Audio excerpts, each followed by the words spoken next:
I am in Eagle Pass, Texas. It's a border town that's dealt with everything from cartels to being the center of national security debates. But I want to investigate this differently than everyone else. I'm here not only to ride along with police to learn things we never hear about, but to also talk to locals that live right next to a massive crossing area.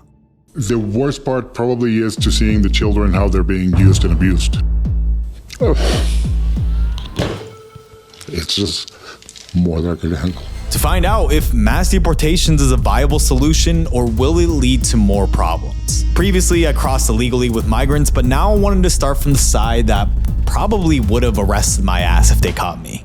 So I'm curious to hear, at least from someone who's been in the front lines, how have things been different over the last few years? Has there been a noticeable jump? Has your role changed? I'm curious around that. Well, when it comes to the immigration crisis, yes, in this town we've always had immigration crisis all over the year. Not as bad as I'll say 2 or 4 years from the past, but usually we used to catch 3 or 4 per shift back in the day. Now it's 200, 300 per day. Now recently the numbers have decreased significantly, so it's going back to the normal numbers. Maybe they're doing a different strategy, but we're not seeing as much people or as much vehicle pursuits and people trying to smuggle people as we used to see it 6 or a year back in the day. Yeah, so one thing that was interesting, we saw like a group of like 120 migrants crossing from the Mexico side yesterday, and a couple of them actually said that there is like a bit of like a time incentive to cross right now because Trump just got elected or gonna be elected in January. Do you predict like there's also going to be kind of like this sort of like last push before the inauguration? Yes, we're gonna see it. We saw it. We see it every time there's a change in the president. We see a change with everything. Not only with the immigration. It's just different. It's a different person sitting in the chair, and it's different way to run things, right? Do you know how effective this kind of border wall has been? It's not effective at all. It's not effective at all. Basically, that border wall, for those people that are trying to come in, they're surrendering themselves. They just open one of the gates. It's just to basically know where they're gonna come out. To like, instead of having people all over the place, it's just to control the people to one job. Other than that, like here, it's wide open. Yeah, that's a good point. Yeah. A border wall is only as effective if it's complete, right? Yes. So has this been effective? Yeah, Somehow? And people, like I said, people are gonna cross. One of the media that came a couple of months ago told me, do you think if they allowed like for the river to become bigger, is it gonna stop the people? No, it's not gonna stop the people. Why? Because there's people coming all the way from Cuba. There's an ocean's not stopping people. Right. I've seen people that they come in groups of 20 or 30. There's a guy over there, right in front. Oh yeah. Oh shit, he's crossing right now. Yeah. As the people were going downriver, we started just noticing the heads were disappearing. It got to a point where there was no people in the river anymore. They were under the water. So that shift, I remember one of those ships we were picking up from the river, 12 or 13 bodies already dead from that group. Damn. Okay, so crazy amount of dust, but we did get the permission. So here you can see all these clothes on the ground. Look at that. And here, right, you can see why they do cross here. They don't have like a fence set up, it's just barbed wire.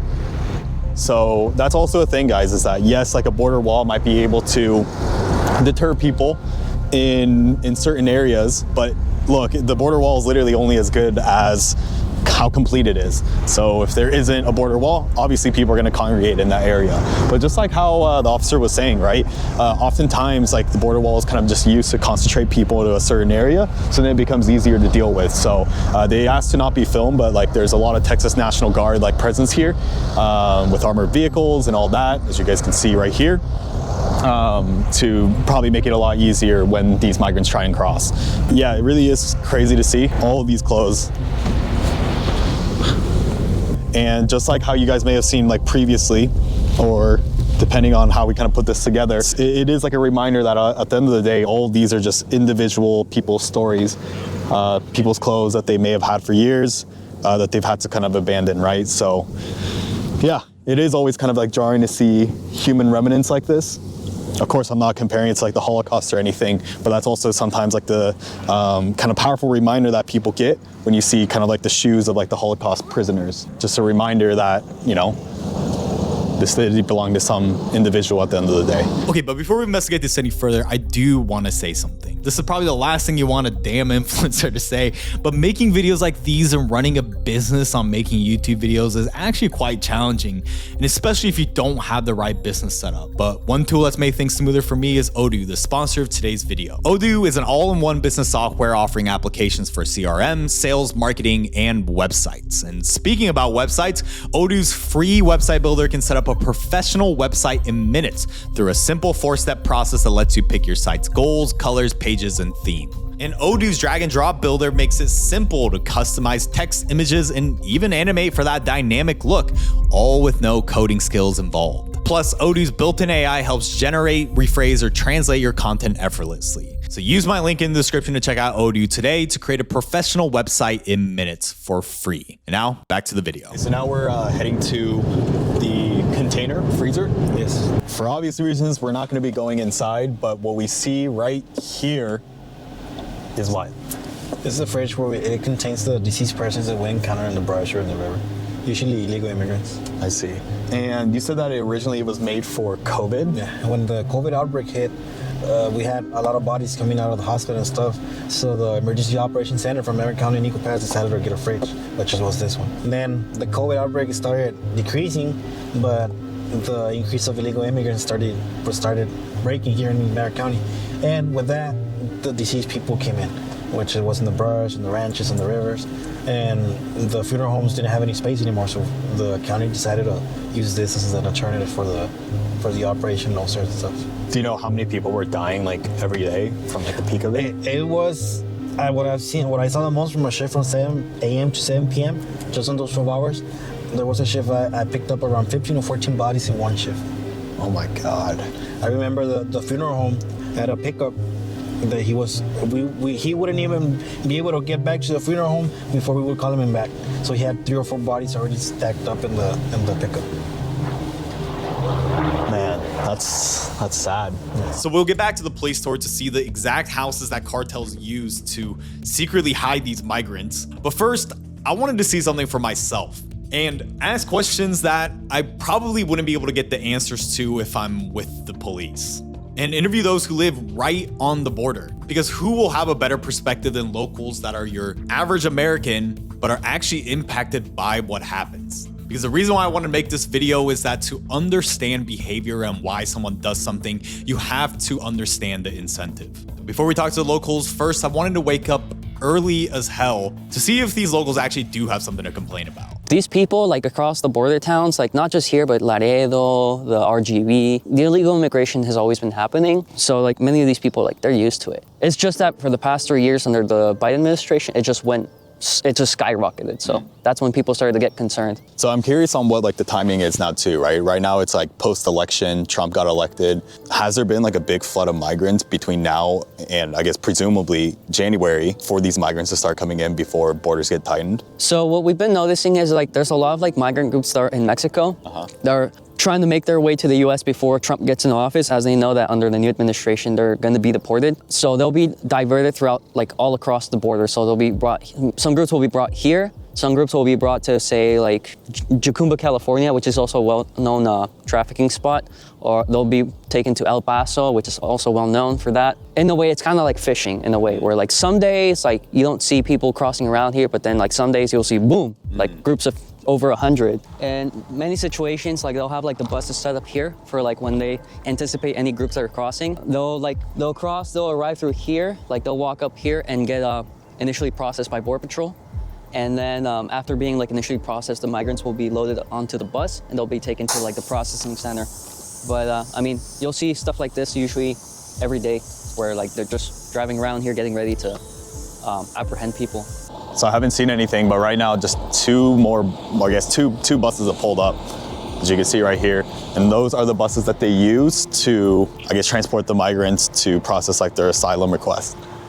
And if you saw part 1, those migrants were most likely heading to a federal property like this one so they can get apprehended by Border Patrol and have a chance at being processed and being granted asylum. And from the looks of it, whether that's the federal agents in the bus, this is happening on a daily basis. So again, we will return to this police tour, but first I wanted to actually talk to these locals. But before we get to that, subscribe to my free newsletter. Links in the description. We give you that one big story that you need to know every single week without the bias. Check it out. Tell me about your story. So are you a local resident here? I'm a local resident, both sides of the border, yes. Got it. So tell me about what the situation is, because I think one thing that's been ignored, I think people cover the migrant side, they've talked to police, but I think one thing that's been ignored are the people who are living on both sides of the border. Yeah, because there's a lot of things missing on both sides. Every time you see it on the news, it seems like they're missing out on the side of people that live here along the border. It's become a very dangerous place to live, nonetheless. If you have children, if they're girls, then you live with this sense of anxiety latent. It's continuous. It doesn't stop. If you live where we live or right on the river, you basically have to be armed at all times in your property if you're alone, especially because you run the risk of somebody walking up to your door or sneaking in, which has happened. It's happened to the neighbors around the corner and down the street. That is a continuous threat, because it is a threat. And then you see people going through what they go through when they walk up here from the river, and you see them with their clothes torn up and barely dressed. Then you see the buses that pull up, buses 3, 4, 6 times a day, picking up an entire full bus of people and taking them away from the border. It's just become that. It's like a war zone across the border where I also live. I think it's a little bit worse because people that get there are already desperate and tired, and they find no help because we're tired of that. We cannot be helping all these people and expect us to keep doing that on and on and on. It just can go on forever. And you're an American citizen? I'm an American citizen, yes. Got it. What have been some realities? Have you had people break into your house? Yes. I was telling you just a little while ago, across the border on the Mexican side of my house, I've been broken into 6 times while I was in there. And a bunch of other times have been attempted robberies by 1, 2, 3 people, three persons at the same time. Every single one of the neighbors up to 3 blocks down the road have been broken into and been robbed. That started probably about 4 years ago. And the flux of people coming in is just unreal, and you see everything. The worst part probably is to seeing the children, how they're being used and abused. Tell me about that.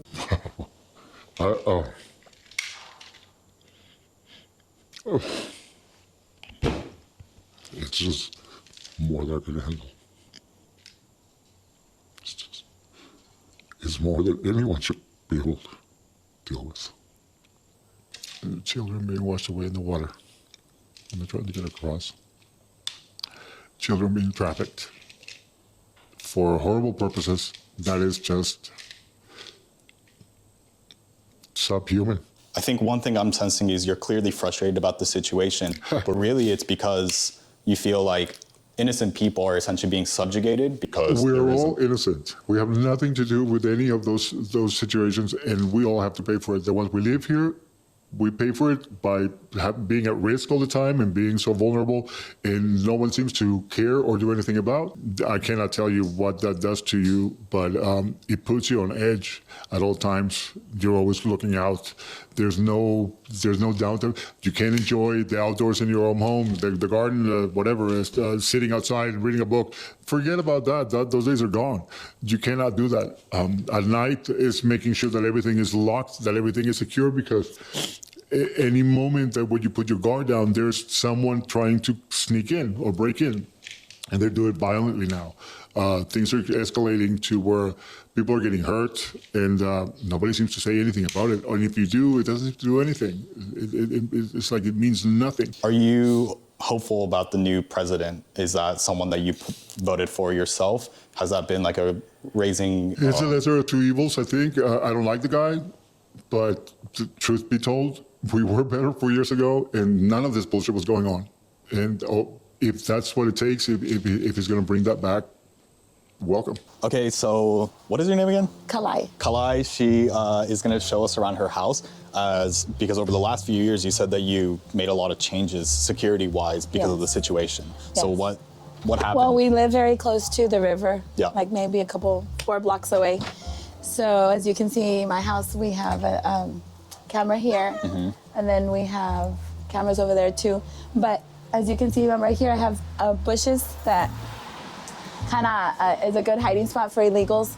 So there was times that we had like maybe 15 illegals going Just through here? here. Yeah, like coming through the night here, and then sometimes hiding here or going through my backyard. So we thought it was necessary to install cameras, just because these are the windows to my son's bedroom's right here and my other son's over here. So that's why we installed those. We didn't feel safe. How long have you lived here? I've lived here since 2012.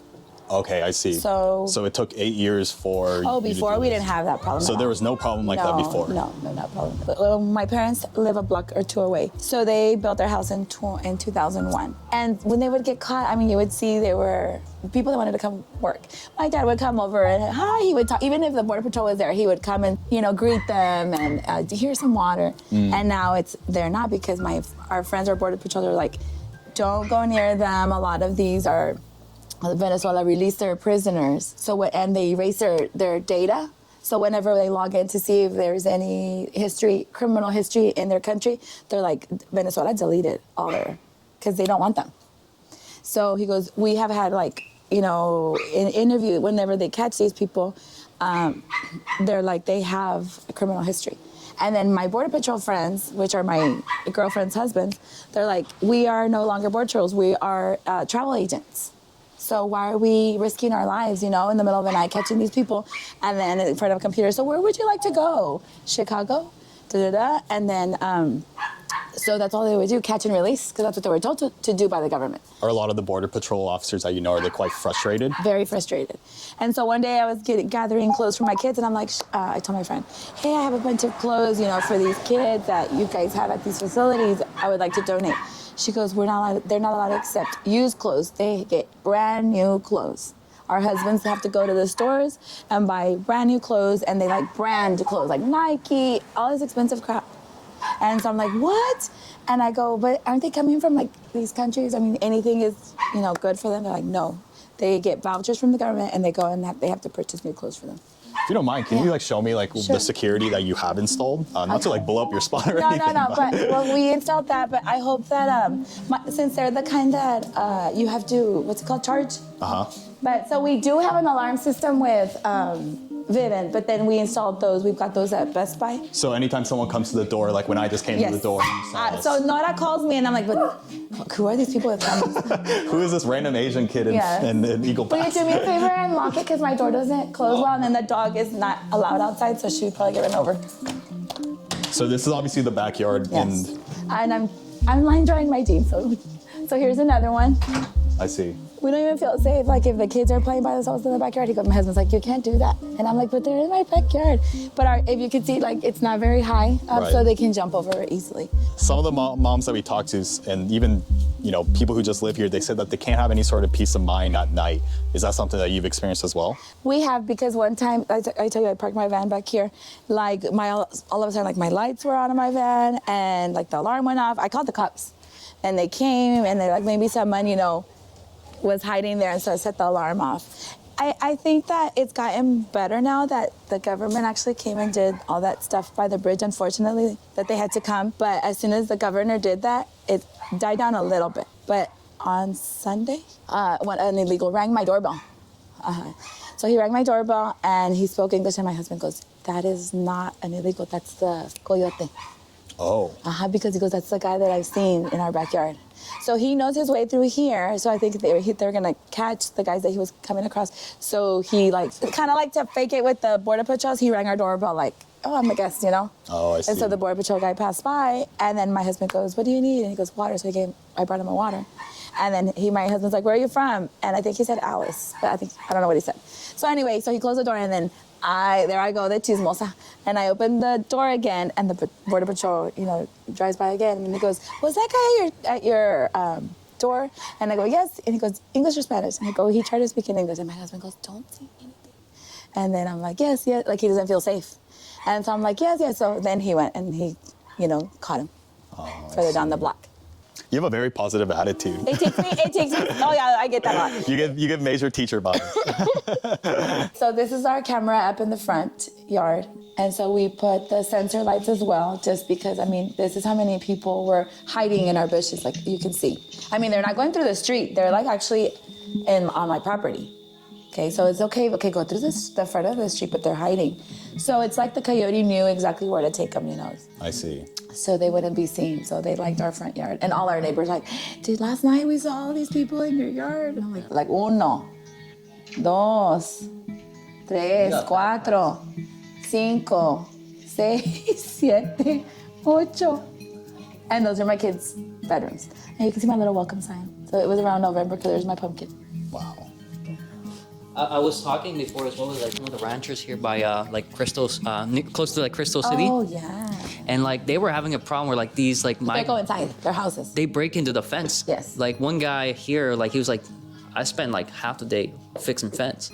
Because he's like, No, my Border Patrol friends say that they would go inside their houses and they were like laughing and they would be like, give us something to cook us something. And he's like, get out of my property Yeah. with a gun. And he's like, oh, the government doesn't do anything to us. Give us something, give us beer. I mean, they were like rude. Yeah. You know, because they felt empowered. That's the message they were getting with this government.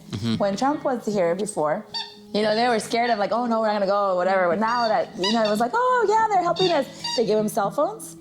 As soon as they cross, they ask them where they're you know, willing to, where they want to go. They get clothes, and then they get vouchers for food, I guess, or whatever. I mean, I think they're paying their rent more than $1,000 a month. yeah. So it's like, yeah, everybody come. You know, United States is awesome. Well, in New York City, they were housing them in 5-star hotels, like $500 a day. Exactly. So, So that's why all these people are, you know, are frustrated. Should have warned me so I would have done my hair and my makeup. Oh no, you look great. You look great. You look great. So if you've seen my channel before, talk about all sorts of social and controversial issues, but there's a reason why I've talked about this migrant issue so extensively. So yes, no shit, it's a hot topic, so it gets the views. But the real reason is I feel like there's been absolutely no nuance in this topic. It's like nuance really is becoming the new N-word. And maybe this might just be a very chronically online take that we're seeing, but I feel like the discussion has either been divided into let anyone in, even if they're criminals, or the exact opposite, where people are saying we need to close our borders so these poor and brown people aren't taking our jobs. And I think it's especially worse on Twitter too, so follow me on there, because you've probably seen some of the most extreme voices also use immigration to just straight up be racist. Like, look at this tweet. Like, what is this guy saying? You're really trying to make the argument that Vivek, a legal immigrant who literally ran as a political candidate, like, what are you even complaining about the great replacement theory? He just literally enjoying Thanksgiving with his family. Like, how much of a loser do you need to be to use some sort of holiday to want to keep America white or some whatever racist agenda that you have? So obviously these are extreme voices, and I think these are also the type of voices that makes it seem that if you want secure borders, you're automatically racist. But obviously if you're watching by this point, it's clearly complicated.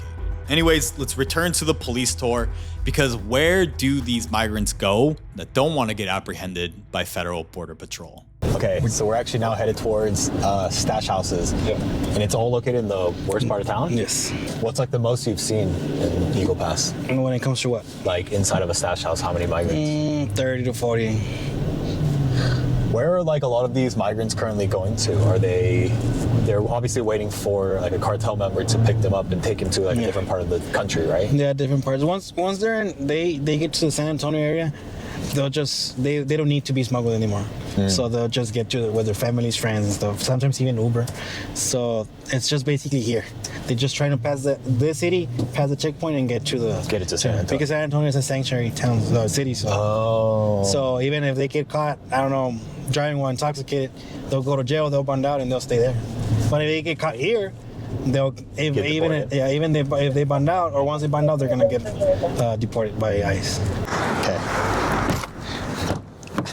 It's funny how you can't open it. The apartment that they used to use the most for the smuggling, it was the last apartment. We usually used to find the bodies in this. Oh, so these are like four separate units, right? Yes. And this is the one that's been used the most. Let me try to go in first because you never know who's inside here. All right.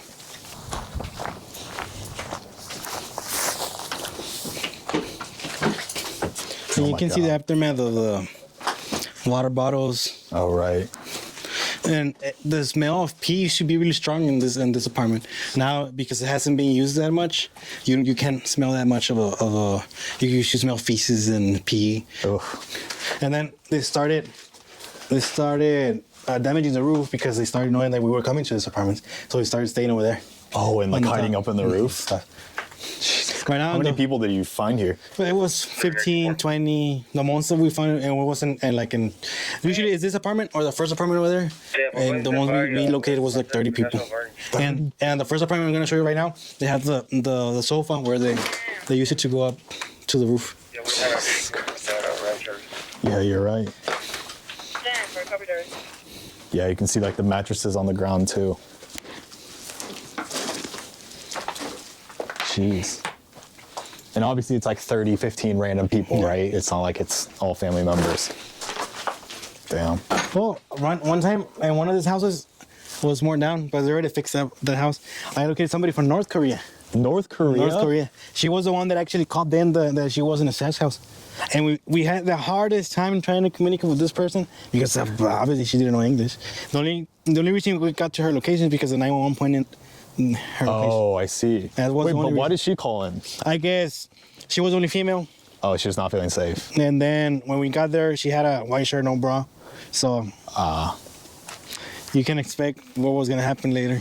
That's crazy. What did they ever like reveal what her journey was? No, because I get Border Patrol got to see, and then they took over her, and then from there if you actually stop and speak with these people, like you will see the actual backstories for them. Yeah, a lot of people they do put a lot more to it because they want the permit. But there's people that they know they're not gonna get a permit. They give you the actual story of their family and stuff. You actually empathize with these people. Yeah. I mean, I've helped a lot of these people a lot of times, so I give them water, food. Even, sometimes I give them money. Yeah. When, like, I know they're gonna get deported the next day. Here, there's $20. Once you get to Mexico, we'll buy something to eat. This is the second stash house. Yeah. Oh, the sofa's not here anymore. There was a sofa right here. Oh shit, they're fixing it. This used to They're be. fixing it? Yeah. Oh, here. This is a. Do you see this shit? Oh. And I wouldn't doubt it. Somebody's over there.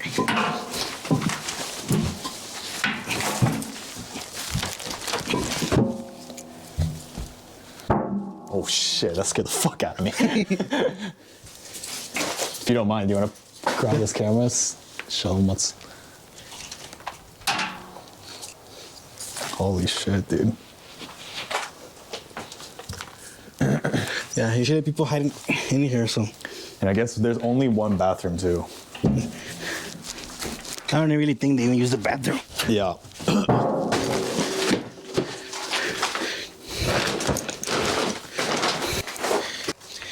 A lot of people think that we just want to harm these people.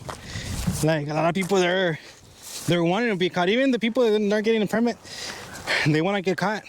Like, they're put through a lot of stuff. Like, they would just want to surrender. They don't want anything to do with this. Because from here, this is just step one. Imagine they're staying there. And then being or staying and sleeping around these feces, this pee, all that. And then you still have the journey to go through the brush all the way to San Antonio. And then if 15 people live here, probably 6 or 7 are gonna make it. Because a lot of people stay on the brush. They're never gonna make it. So now, and then this is another thing. When the smugglers are smuggling these people through the brush and through all these branches, they take away their phones. So even if the guy wants to surrender, He can. he can't. So he ends up saying, I mean, everybody Which knows. honestly makes sense, right? Because then they will put everyone Yeah. else at jeopardy. Yeah. So Exactly. So you know when you're feeling bad. You know when you're getting dehydrated. You know when you can't. yeah, dude, I've wanted to shit so many times this weekend. It's crazy. So imagine not being able. Yeah. And then there, like I said, there's not much. You're not able to carry the resources of water and food that you need for the journey because you just can't. The more you carry, the heavier it is. Now, you end up in these creeks and stuff, and start refilling their water bottles in the creeks. It's just dirty water.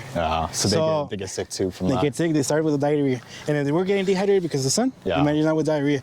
So they're just looking for death. Honestly, they're just looking for death, and they don't get it. As much money you're gonna win as difference into Mexico or to this other third world countries here, I don't think it's worth dying for. If I may challenge you though, do you think you're only saying that because you're also an American citizen, right? It's Yeah. like sometimes we don't even know how much privilege we have until we do go somewhere else. Yeah. Like, do you feel like some of that's also coming from there? Well, I grew in Mexico. My grandparents are from Mexico. They live all their lives in Mexico.